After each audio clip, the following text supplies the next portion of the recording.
One thing that's also upsetting too, and I noticed this, God, I'm actually so mad that my talk and Evergreen State College is a small liberal arts college located in southwestern Washington. Founded in 1967, its doors opening in 1971, it was set up with the express purpose of providing an alternative form of education to the public. In the spring of 2017, a series of protests, live-streamed by the students, launched Evergreen into the national eye, setting in stark relief the contentions in higher education between academics focused on classical education and those who center education on social justice.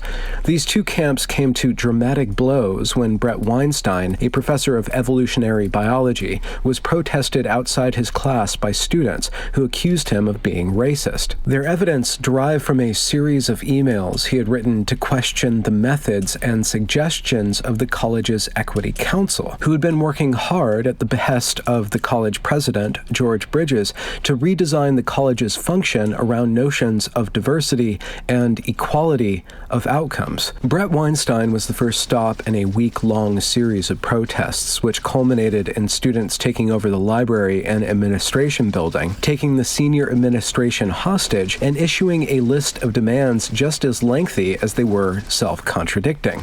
All of this was live-streamed onto the internet, and the aftermath resulted in the college shutting down for several days and moving its graduation ceremony 1 hour north. Since these events, the college has seen a dramatic drop in enrollment and is now often referenced by journalists and public intellectuals whenever similar protests start up on other campuses. I myself graduated from Evergreen 2 weeks after the protests and have worked over the past 2 years to show the public what was going on behind the scenes. And now I'm ready to present to you, in a distilled fashion, everything that I've discovered during this research. The next few videos, which will form, I hope, the capstone of my entire expose, will be based on the events of May 2017. But I will be going forward and backward from there to provide context for what's actually going on, and hopefully to show you guys not only what happened, but possibly what caused what happened to happen. Wow. When did this trouble start for you? I mean, throughout the year, it was pretty consistent, but it got really bad once I made that Facebook post. I was reading on Facebook, and it said, "Hey, people of color students, we are trying to have a class that's mainly people of color, brown and black, called MediaWorks." And what I did, with the help of a friend, was take the exact same post and just switch the race in it and the class in it, just to show that if you can say this about, this race, why can't you say it about this race? And so we put white instead, and then uploaded it, and then 300 something comments later that the entire school was not happy. I had people saying that I was a fragile white boy, and then I had others saying that I was a person of color that just wants to be white, and I don't act like people of color should. And then there was one event when I was in the greenery, and someone came up, stuck the hands on the table, got like this far from my face, and started yelling at me. And they were asking, "Are you going to stop being disrespectful?" And I asked, and I said, "Well, what do you mean by disrespectful?" And their response was, "Are you going to stop being disrespectful?" And I'm like, "I need you to tell me what you mean by that." And they were yelling. I was calm throughout the entire thing, and when they wouldn't respond, I'm like, "Then no, I won't stop being disrespectful because you won't answer." I went to the police after that, though. What did you do there? I just told them the events that happened, and I said, this was the person who was yelling at me, this is what was happening. And then what happened after was the other students were called in. This was after we left, and they had to go in and, give their confessions. And they like to say they were detained, but on one of the students' Facebook page, there's a video of what happened there, and at no point was there any detainment. It was a group of what looked like 30 students inside of police services hanging out, and one of the students that supposedly was detained and wasn't allowed to use the restroom or leave was walking freely about in the lobby, just chatting it up with people. So yeah, to pretty much sum that up, a person of color felt threatened by other people of color, made a complaint, and it turned into one of the biggest reasons to start this big movement. I think it was around the next week when there was meetings where students got together. It started out with discussions about what are the problems that people have on campus, and then how can we really qualify which claims are just emotional and which claims are really going on, so that we can figure out what issues we can specifically target. There was another meeting where Keawe came in. He had some written statement about collectivism that I wish I could have heard, but students didn't want to hear it, and he was basically told to leave after a few words were spoken. And then there was an email that came out from Wendy that invited people to go to this meeting to discuss what happened through Facebook. So I decided to go because I wanted to see if it had anything to do with Bret. This isn't directed at any professors or anything? Well, there's some staff and faculty who have also, done and said anti-Black things, like the whole email chain with Bret, the science faculty. Have you read it yourself? Are you sure that's what it I've read said? excerpts of it because my class is actually making a documentary that has that in it. Who's your professor? Naima. I have a phrase called Black girl in the wilderness, right? Sort of to describe this profound isolation we feel as these sort of unruly, loudmouth women with the wrong hair and a lot of attitude, and a rabid dedication in our work towards education as an actually liberatory practice. Day of Absence, Day of Presence is about discussing issues around inclusivity, around equity, around gender diversity, around sexual diversity, around religious diversity. So inevitably every year, at least one person will ask, well, why are we asking people who identify as white to meet here and people who identify as people of color to meet here? And the reason for that is actually pretty simple. It's because people of color and white people experience racism differently, and they're really different conversations. We are having people of color stay on campus, and we are encouraging white staff, faculty, and students to go off campus in order to make the space at Evergreen more centered around people of color. Throughout the years, they have never encouraged a race to leave. It's always been voluntary. And then on top of that, socially, it was not voluntary, because if you chose not to leave or you chose to abstain from the event, you were called a racist and then, insulted just like Bret was. Was it an ask or a tell? Because I think that's an important distinction. Let's be very careful about this. Yeah. There was no implication that white people would not be allowed on campus. Okay. Before Bret lost his mind to audience capture. Jesus. God, I hope I never go down this rabbit hole. Was, however, the implication, when this finally was described, the implication was that white allies would be off campus. And therefore, there was the implication that if you were white and you showed up on campus, that you were therefore not an ally. And that is the thing that pushed me to respond. And what I said was, there is all the difference in the world between a population... Oh, sorry. Hold on, my bad. We don't have to watch the video. Brandon wants to type huge messages in chat explaining exactly what the video is going to cover. Let's read this, guys. My bad. Destiny, they actually changed a decades-old rule that was specifically used for minorities to take a day of absence to highlight minority success in March 2017. Weinstein wrote a letter to Evergreen faculty in which he objected to a change in the college's decades-old tradition of observing a day of absence during which ethnic minority students and faculty would voluntarily stay away from campus to highlight their contributions to the college. Thanks. Wow, thank you. And absenting themselves from a shared space and a population telling another population. So, or we could just read Bret's email as well. Dear Rashida, when you first described the new structure for day of absence / day of presence at a past faculty meeting where no room was left for questions, I thought I must have misunderstood what you said. Later emails seemed to muddy the waters further while inviting commitments to participate. I now see from the bold-faced text in the email that I had indeed understood your words correctly.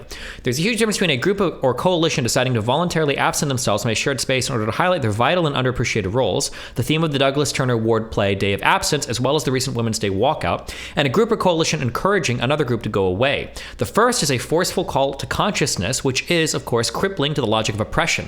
The second is a show of force and an act of oppression in and of itself.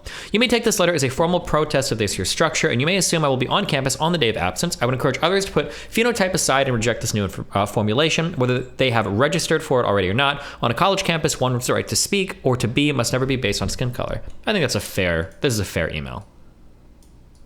To go away. Mm-hmm. And my point was speech has to be free on a college campus and that everybody has to be free to be there. I thought a widow is a that term the point used to was describe so a woman who holds attachment is still fixated on the man who had the most impact in her life. Okay.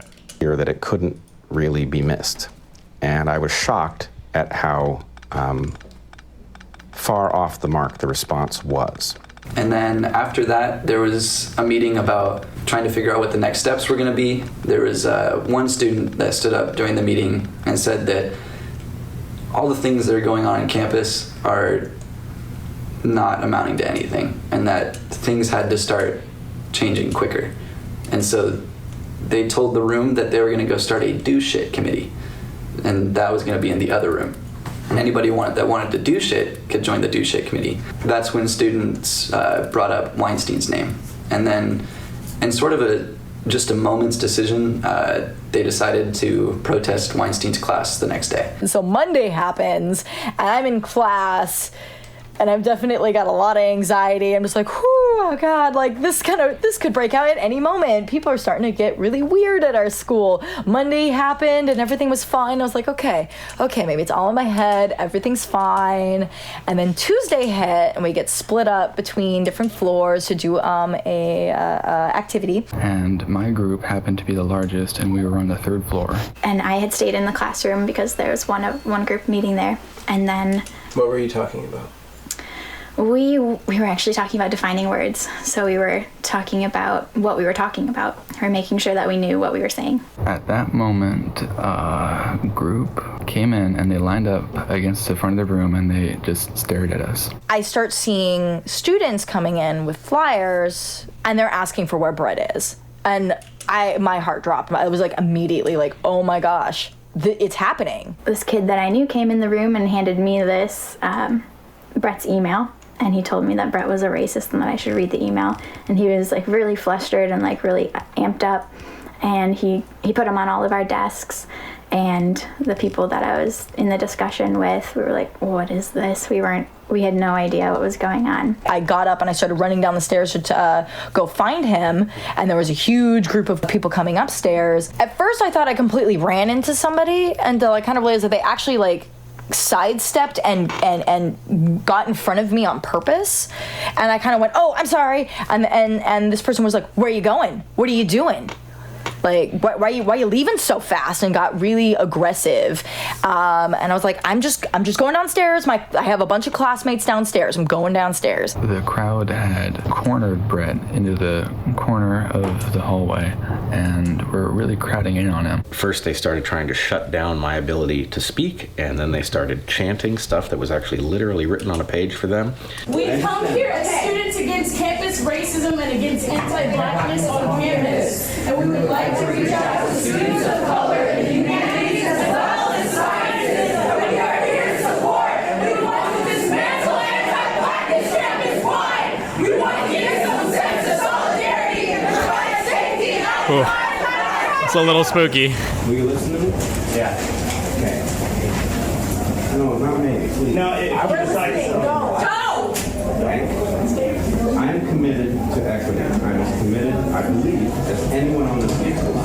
I happen to disagree with other folks on this campus about the way there. Okay? But I'm not an unreasonable person. I'm not uninterested. I'm not uninformed about history. I know the implications of these things. I have arrived where I've arrived from a different route. I've arrived there through academic study. I know why racism happens. We live racism. We don't have to study it to understand it. We live it. And the issue What a is stupid statement. scientific proves everything. What about all the racist scientific theories they had about black people? Explain that. Oh, man. No. It is not your listen. You're going to listen. You asked me a question. I would like to answer. Hey, hey! Ho, ho! Red, white, tears, got to go! Hey, hey! Ho, ho! Red, white, tears, got to go! And in class, we had talked a lot about when someone is the target of a witch hunt, they're put into this cartoon form.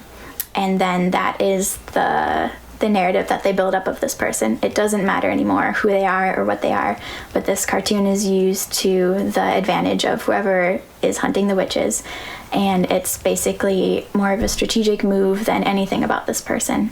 So Bret was trying to reason with the students and let them know that he wasn't this cartoon that maybe they had been taught he was, and kind of, well, yeah, just explain himself. And they weren't having it at all. Debate means you are trying to win. Dialectic means you are using disagreement to discover what is true. I am not interested in debate. I am interested only in dialectic, which does mean I listen to you and you listen to me. We don't care what terms you want to speak on. This is not about you. I'm talking. We are not speaking all about him. On terms of white privilege. This is not a discussion. You have lost that one. I am talking about terms that serve the truth. Those are the terms. Listen, do you understand? History could pivot in this hallway right now if it turned itself. Oh my God! Listen to me. Yes, I know. History could pivot in the direction of the values that you are standing here for. Yeah, resign. What? Resign. Resigning. Okay. If I owe an apology, I will deliver it. Wait, hey. Ho, ho. Bret Weinstein's got to go. Hey, hey. Ho, ho. Bret Weinstein's got to go. Hey. At one point, they all kind of just left. And a couple of them were kind of like jumping and dancing around like it just seemed really bizarre, like a carnival type atmosphere, which was just really unsettling. Oh, seriously? Somebody in chat said, is there something to be said for how the majority of these people are women?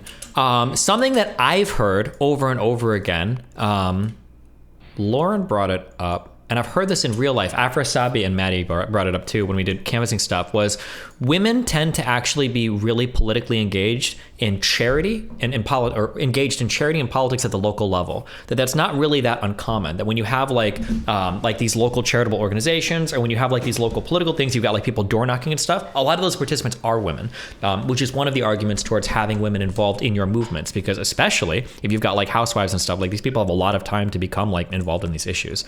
So it behooves you to kind of have them as part of your movement. Yeah. Now this is a college campus. I don't know if that's 100% the same thing applies here, but yeah.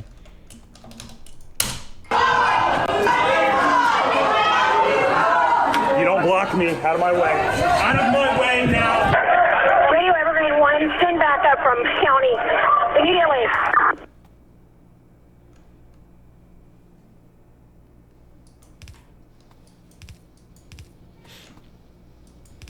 Oh, seriously? Jesus.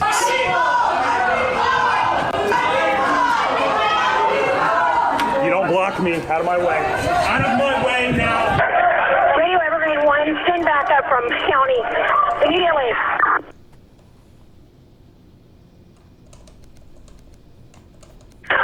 We are in M2, the D building. We will need the responding units out by the front loop. We have several students that are blocking the door. We have information that there's a statute of member that's being held in there. We're on part 2 now. We don't need to talk to him. We don't need to talk to him. No, don't say shit. We don't need to talk to him. Cops on the other side. Radio Evergreen 6. Appears that some of the group is starting to disperse and is heading towards... Bret Weinstein is these days, I think he's part of the IDW, the intellectual dark web, and he's basically one of the largest purveyors of vaccine misinformation and other like anti-woke nonsense, unfortunately. From everything I've seen of him, I haven't watched this video series yet, he seemed like a quasi-reasonable dude, semi-reasonable dude before all this happened, but I think once this shit happened, it sent his mind down the fucking retard Damn, he path. predicted Trump. Which is, I mean, it happens, unfortunately, yeah. When you get this much pushback from people, some people's minds break and they just instantly jump to the other side. But that's kind of what, I don't even know if they're listed on YouTube anymore. They might have gotten kicked off. But I know for a while he did like, he engaged, he does like a podcast with this lady, and they're basically just like cut and paste like anti-SJWs now and anti-establishment people. That's basically what they do. But isn't that what happened to Glenn Greenwald? Perhaps, yeah. He's still reasonable when he's talking in his field about evolutionary biology, maybe, but everything I've heard him say about vaccines is just like copy paste, like misinformation, like uneducated dipshit stuff, which is very surprising given his extensive education in this field, unfortunately. But yeah. Oh, that's his wife. I didn't know that. Okay, gotcha. The Red Square. county units are en route and should be to you in just a few minutes. For Bret Weinstein, so we can ascertain his safety. The students have moved towards Red Square at this point. When Thurston County arrives, just have them stand down at the bus loop right now until we have a better idea of what we've got going on here. Copy that. You know, like, I like the energy, but we need to have like a strategy and a message before we just show up places, or else everything can get fragmented. But if people are down to debrief and talk about what just happened, where can we go? Now, I don't think it would be very difficult at all if people were willing to listen to each other, to sit down and 15 minutes, 20 minutes, maybe an hour, get to understand where each other are coming from. We might not reach agreement about what to do, but there would not be so much misunderstanding about what it is that I'm trying to accomplish, what it is that you folks are trying to accomplish, and I believe it would be valuable. Yeah, I understand that also these students are angry, and their anger is valid, and here's my email, I will organize with them and schedule, so let me know when you're free to have that discussion, and we will figure something out with the students. Fair enough. It's locked. It's locked? It's locked. Is she in there? She's in there. I saw her go in there.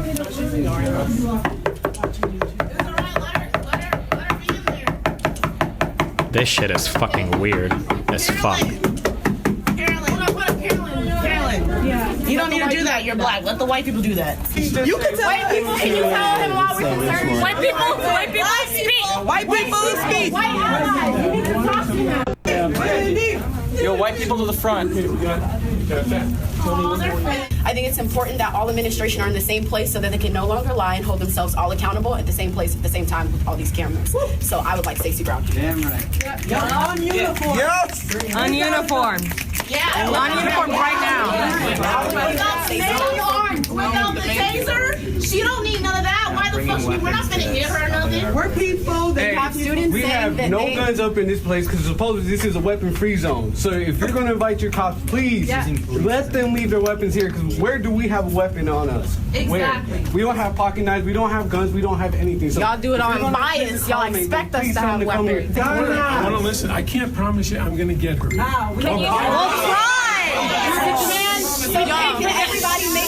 Can everybody dial Evergreen's number and make calls to the campus police office to get Stacey Brown here? Yeah. Some people stay recording though. We all recording. We recording. 867 Look at her. Look at where you going. Where you going, sis? Wendy. Okay, so Wendy. Evergreen Police? Yeah, is Stacey Brown there? The chief of police is in a meeting. Can I help you? Yeah, she needs to come to the library right now. For what? She just needs to be here. For what?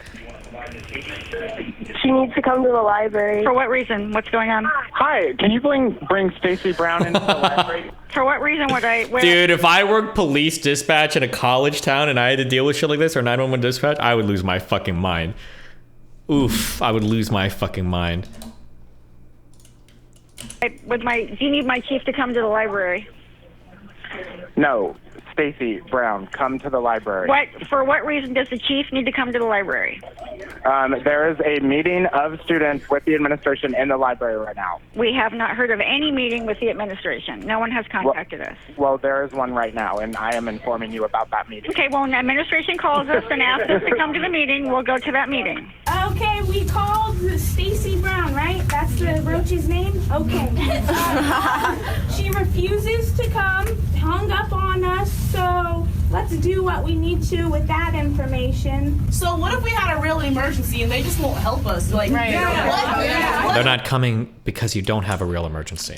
911 dispatch's job is to determine if there is an emergency, and then if there is, they dispatch the appropriate services to remedy said situation. But you didn't give them a reason to show up, so of course they're not going to come.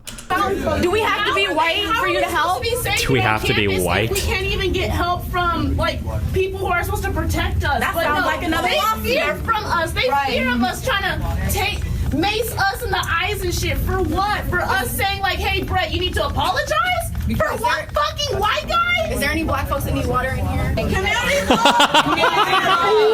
a public institution, so our parents and our grandparents and our community members, they're paying taxes right now. And when our parents are calling, addressing issues, saying there are racist situations or confrontations going on campus, and you guys are deliberately saying this is not happening right now, when you have a good 200 people standing in a room, you're still telling parents and community that this is not happening. So I don't understand that you need to do something at this moment so that our parents can get through to understand to you. Community love! Community love! Community love! We have a room. Do you want to stay here or do you want to go to the room 4300 upstairs? Big Go to that room. White people in front and in back. She said white people protect students of color. If you haven't picked up, the reason why they say like white students in front, white students in back, the reason why they're saying stuff like this is because they think that if they show up as black students, they're just going to get instantaneously assassinated by Officer John Wick. That's why they're doing that cringe fucking shit. Like, yeah. And we talk about specific solutions.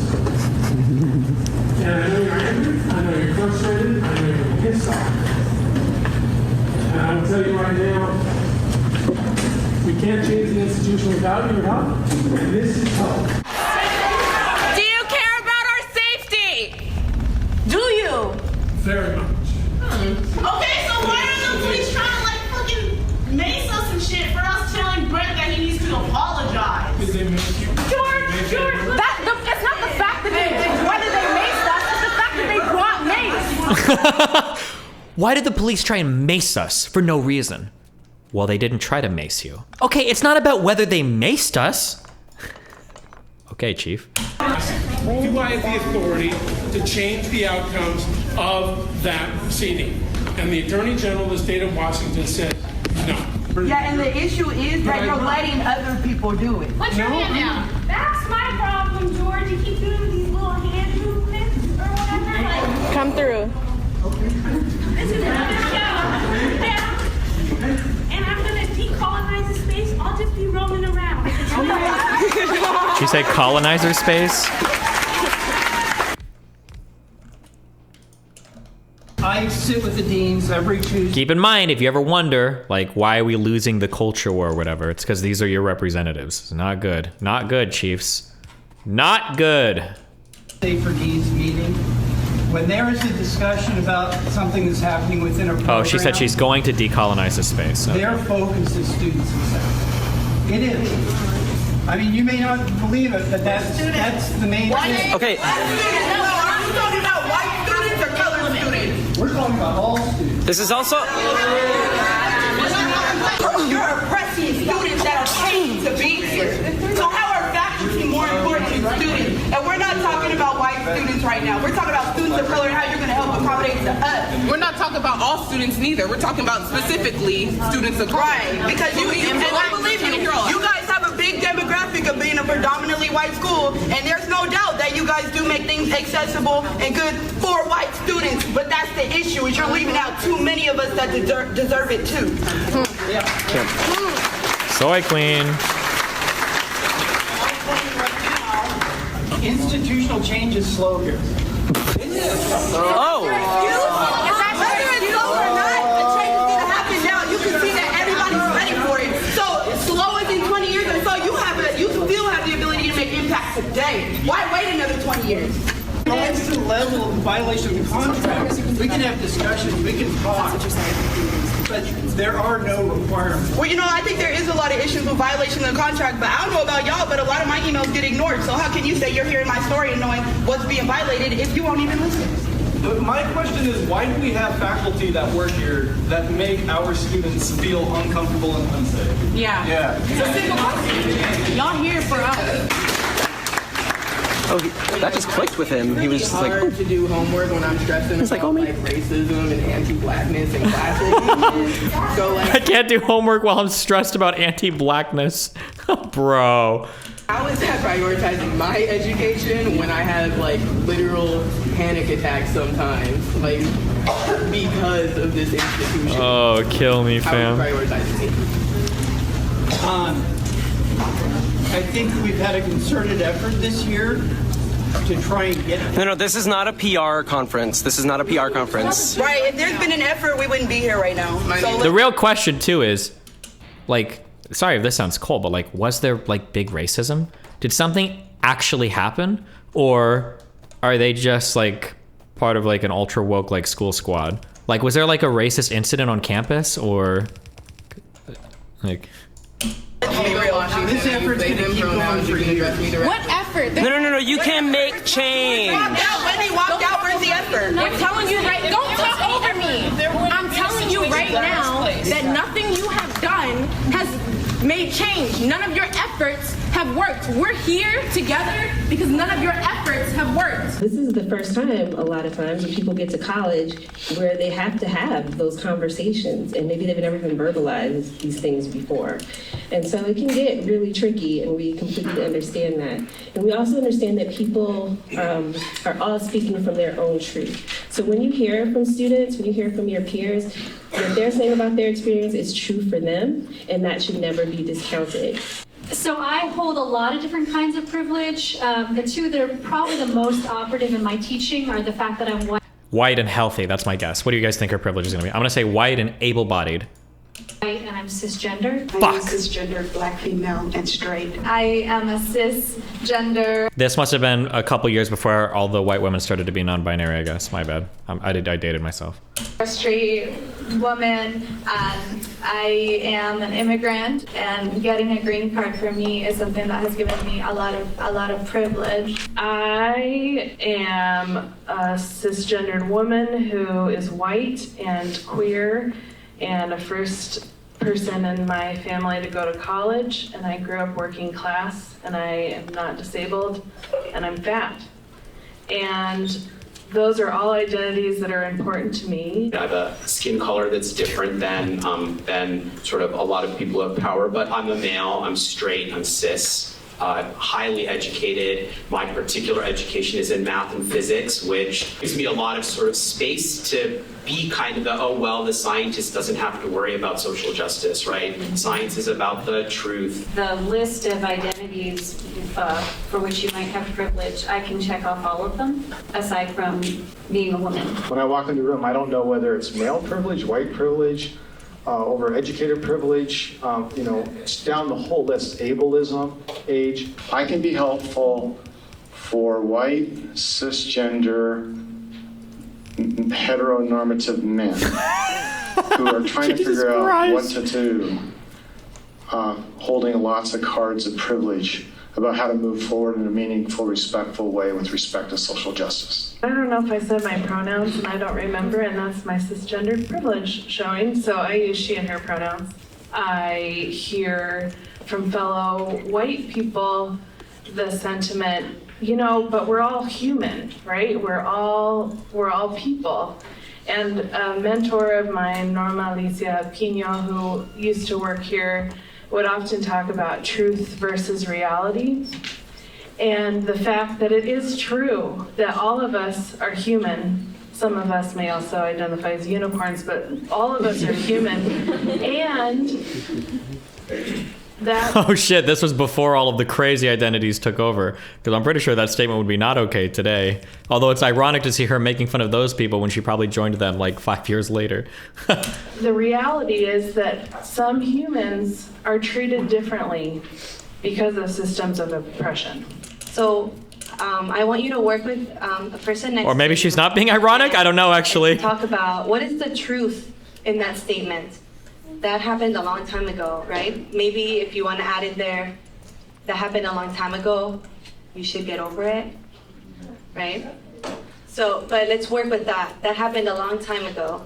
What is the truth in that? And then what is the reality of this statement? The reality is that our country was founded on white supremacy, the basis of slavery, and there are still so many ingrained social, economic, basically every shared institution that our society has is still so based in racism. Based? So even if you personally don't that was have not an a appropriate racist joke sentiment, at that time. doesn't Sorry, mean you're never not mind. contributing to a racist society.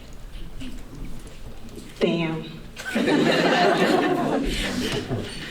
Okay, let's get on with the story. What are we doing, buddy? I don't need to see all this We shit. are encouraging white staff, faculty, and students to go off campus in order to make the space at Evergreen more centered around people of color.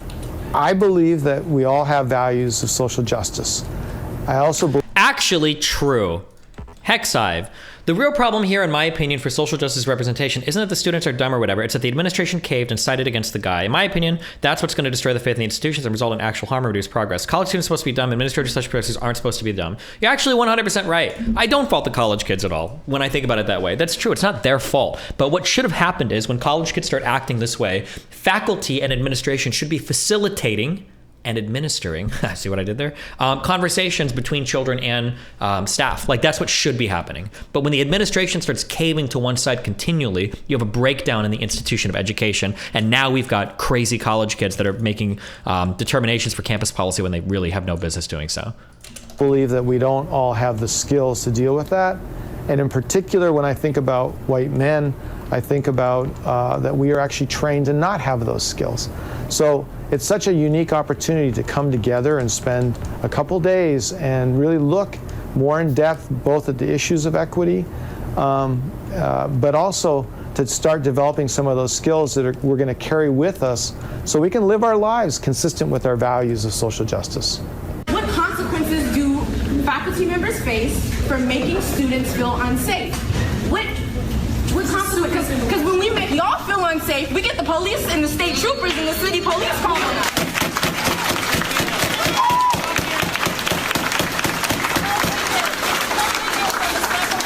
One thing that's also upsetting too, and I noticed this, God, I'm actually so mad that my talk at Pepperdine and Prager afterwards weren't recorded, because it would have been really good content. It would have showcased a lot of what I'm talking about. The kids at that school, the high school kids that went to that Pepperdine speech thing, they are like these people. And Prager turned them up like to an 11 and turned them into these like types of protests. But I feel like these types of professors and teachers, they probably don't have a lot of training or experience in like conflict de-escalation or in engaging people and challenging conversations in ways that makes them feel heard and respected. And I feel like there might be ways that these staff or faculty could be engaging in these conversations in ways that don't cause them to blow up so much. Now, I'm not faulting the staff here, because these types of conflict de-escalation is stuff I've worked on for like 5 years, to try to have conversations where people aren't getting triggered, where you're both being respectful but challenging at the same time. It's a very, very, very difficult skill set to have, and I'm not even perfect at it all the time. And I don't know if I could be perfect, actually, against a mob, right? Maybe, maybe not. But I wonder sometimes if that would help them a little bit navigate these types of conversations, yeah? No-shot students at a Christian university compared to a liberal arts college in Washington. I thought the Pepperdine kids were incredibly... I think it's a pretty progressive school. It might be a private school, but I'm pretty sure it's a pretty progressive area in California and everything, but... So, it's a process of changing faculty's culture. I'm asking, what are you doing? What are we doing right now? What consequences are you going to put on these faculty? Right now, on the faculty currently, we're trying to develop a teaching and learning center to give professional development. So no consequences. Because like all of the answers they're giving, the teachers, it sounds PR. Like if I was a mad student, you're like, well, we've got a 32-step program that we made for some of the faculty to be involved. Like that sounds like a massive cope. Like it sounds like, okay, so you're just giving me the PR answer. That really is what it sounds like. Now, Bret actually sounded decently compassionate outside his classroom, and he wasn't eliciting a good response. He could have done a little better, but I don't know. You're going to build a So they don't get fired? They can be fired. And what do you mean? What do you mean? For saying the N-word in class, referring to women as whores, they don't get any consequences but a little workshop? What do you mean? Right, and I think it's at high school. Was it the Pepperdine High School or Malibu College? It was a college in Malibu called Pepperdine College, but the kids there were very, very, very progressive. Like I told you, like during the Prager speech, there were kids literally calling their parents and shit because they were so triggered over what happened. Like they were definitely a progressive bunch of kids. Okay. Isn't our money paying for that workshop? You don't care about Yeah. safety. No. It's all over. No.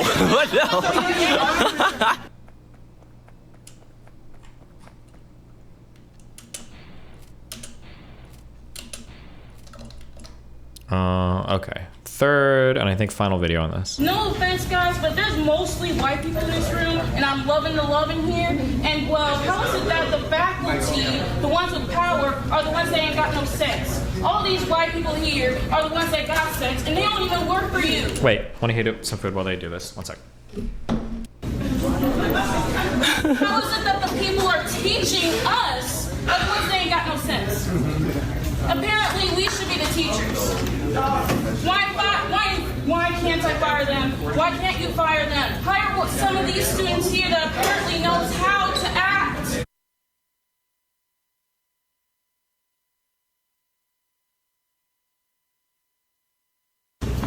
At approximately 9:30 in the morning, a group of about 50 students were organizing a peaceful protest against anti-black remarks that a faculty member, Bret Weinstein, had made in past emails. Weinstein came out of the D building after receiving reports of the students' plans, attempting to block the students from entering the building. He came out to us. We were all gathered outside. He opened the door and said, "Hey, what's going on?" Because my students already told me what's going on, pretty much. For transparency, we did block him at first. He was trying to leave, but however, we didn't. We had a conversation with him, whatever conversation is.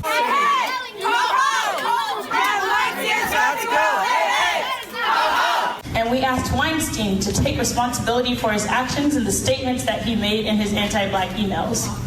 Students were understandably upset, but were not overtly threatening him in any harmful way. I don't care. I read your email. It's bullshit. Fuck you. I'm timed up. Fuck your students. Bret Weinstein began filming the students once they entered the building, but was contesting their rights to film him. My instinct that if you guys are going to record me, well, I want a record of the thing too, so you can't edit it. That, I think, was the right instinct. It turned out not to be necessary because it's not my fault. Took the videos and made them public, and the videos spoke for themselves. Do you remember asking them not to film you, or refusing them to film you, or I don't think I did at all? Okay, I don't think I did. The students then peppered Weinstein with questions, asking if he knew that what he did was harmful to both students and the faculty of color. He replied that he did not think he was wrong in his actions, which upset both students of color and white students. Wait, theirs is a 24-part story? Wait, is that true? I would like it. Oh, fuck me. I thought this was 3 parts. We'll finish watching just this one and then we'll be done. If you had attended Day of Absence, you would have seen that they were talking about white allyship. And part of being a white ally is when understanding when you do something that's racist, owning up to it, taking responsibility, and adapting your behavior. I believe that you're definitely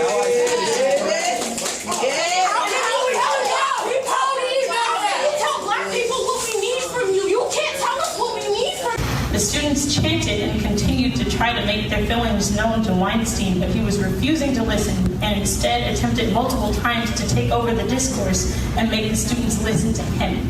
Day of Absence has been here longer than I have. I have never protested it until the idea. Until they make white people like no. Exactly. Because you got mad and told me white students, hey, they got a protest. Keep your fucking ass here. No.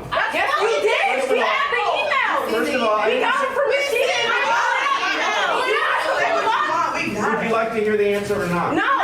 The students exited the building while chanting and made their way down the walkways of the Seminar 2 building on the 2nd floor. At this point, the students were attempting to debrief and discuss what just occurred when Officer Timothy Odell arrived and attempted to push through the crowd of white students protecting the people of color and those with disabilities.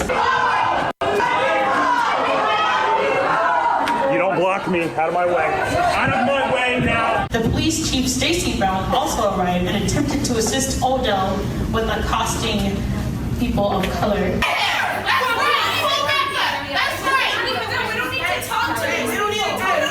After some time of nonviolent dialogue, the students began to file down the stairs towards the Red Square. By the time most of the group arrived at Red Square, both state troopers and Olympia police showed up and began to threaten students with mace and arrest. Radio Evergreen 1. Please have Thurston County stand down at this point. We do not need a response. We have the crowd dissipating, just to have them stand by. Students, fearful for their lives, began retreating towards the library and ultimately ended up in the Trans and Queer Center Unity Lounge trying to stay safe. The white students were then delegated to spread out throughout the library floor and watch for police potentially surrounding the building. The white students did see police surround the building, but as of this point, most of them have retreated. Let's take a little bit of a bird's eye view of the situation. What we have here is the Sim 2 buildings. They're mapped out in this weird way. It goes Sim A, Sim B, Sim C, Sim D, and Sim E. From what I've gathered, Bret Weinstein's class was in Sim E. The protesters exited and then went down to Sim D, and that's where the police officers saw them. Timothy O'Dell goes down on the second level, and they have that miniature confrontation. Stacey Brown then goes and seeks an alternate entrance into the area because they believe that because they got a call with students cornering. Okay, I don't think we need to watch the rest of this. Somebody told me that President Sunday misrepresents the Weinstein thing a lot in this video, so I just wanted to get some background on it to see what had actually happened before I listen to his take on things. Hello, everyone.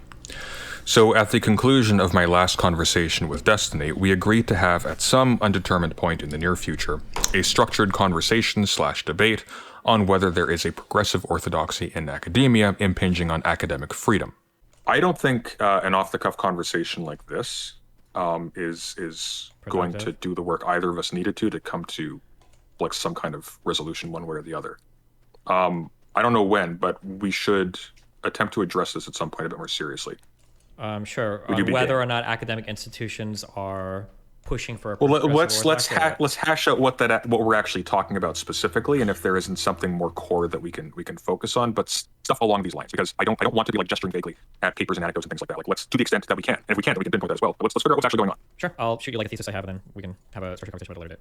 In our exchanges following in private messages, in lieu of a thesis, which he was unable to provide in a timely fashion, Destiny referred me to a post from his subreddit, which provided a list of professors and academics whose removal from positions or from academia generally was affected by that progressive orthodoxy. So first of all, I want to thank those who contributed to that subreddit, as it made my task much more simple. Over the course of a week, with help from people on my server, I reviewed every case listed on stream with some level of detail, and pursuant to making sure that my opponent is as prepared as he possibly can be, as I told Destiny I will do, I'm going to briefly review my findings in this short video. As we shall see, the majority of cases were not forced resignations or even removals at all. So I covered the list of examples in the order they occur in the Reddit post, and I'm going to summarize our findings in that same order. So first of all, we have Bret Weinstein, whose resignation from Evergreen State College was a condition of a settlement of a lawsuit filed against the college on grounds that probably would not have held up had he refused settlement. Weinstein claimed the university did not provide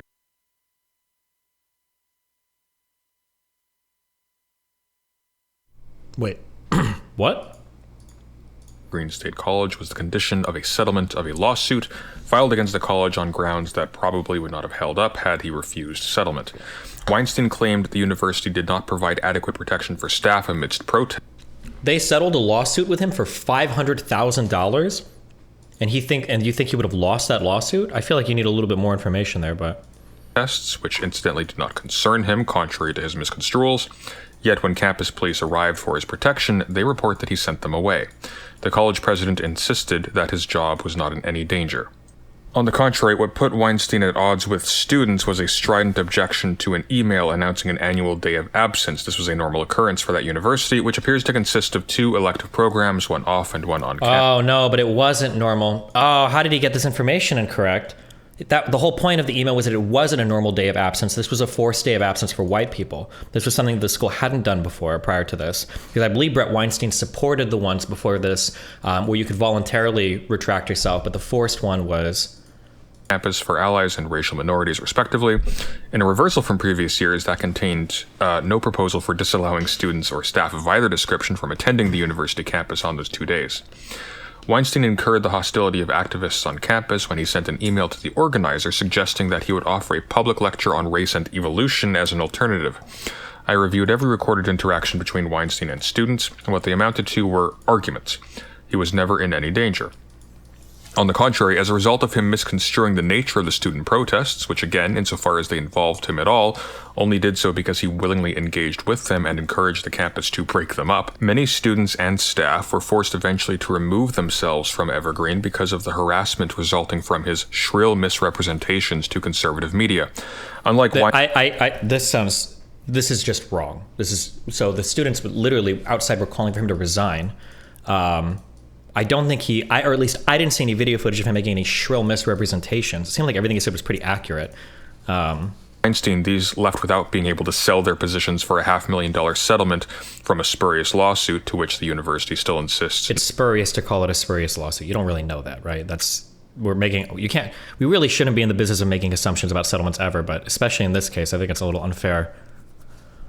No wrongdoing, and Weinstein went on to shill for ivermectin as a cure for COVID, which that's not relevant to any of this. Speaks volumes for his credibility, generally in a not unserious. It doesn't, though. That's a bad character attack.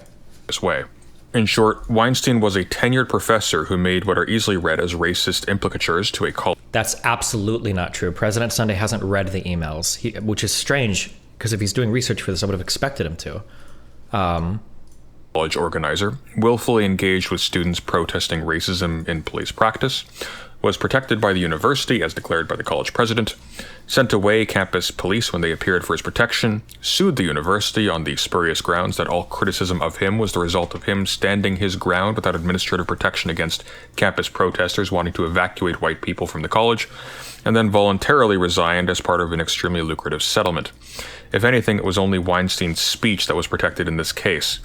He was not forced out by any progressive orthodoxy, and but for his decision to agree to leave for $500,000, he would have remained protected by his institutional status at that university. Next, we have... Okay, fuck. I'm gonna have to do the reading and research on all of these cases then, which I'll get to. I will do this eventually. He's in YouTube chat. Yeah, I see him, but I haven't done the research on all the other cases yet. Carrie, what do you think? What were the clear racist overtures? Dear Rashida, when you first described the new structure for day of absence / day of presence at a past faculty meeting, we read this part. You may assume I'll be on campus. I would encourage others to put phenotype aside and reject this new formulation. There was interest in a public presentation, a discussion of race through a scientific / evolutionary lens. I'd be quite willing to organize such an event. It is material I have taught in my own program and guest lectured on at Evergreen and elsewhere. Everyone would be equally welcome and encouraged to attend such a forum, irrespective of ethnicity, belief structure, native language, political leanings, or position of the college. My only requirement would be that people attend with an open mind and a willingness to act in good faith. If there is interest in such an event, please let me know. He emailed the whole alumni body the N-word. True. What is the proof he sent the campus police away? In the vid, it seemed like they showed up after the students left. That's what it sounds like. It sounds like the campus police showed up after most of the students left, and he said, you guys can leave, we don't need you. That's what it looked like from what I saw. So I don't think that's evidence either of anything, but...